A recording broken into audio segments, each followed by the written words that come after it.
Bəli dostlar, bir qardaşımıza yazıb ki, kar 98 ilə Vinal 3K layiq eləyəkdə qardaş. Axır ki kar 98 tapa bildim. Yaxşı oldu. Adam qəşəng. Yılanlar dünyanın en tehlikeli hayvanlarıdır. O buz diyarı 7 daha. Of. Bunu finishleyeyim tez.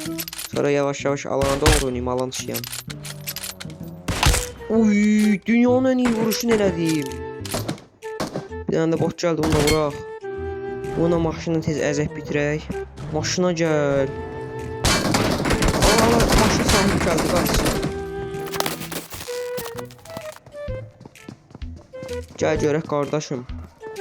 Tamam, bir dənə qəşəng. Düşün. Bu necə? Yat aşağı bot. Yenə ilan.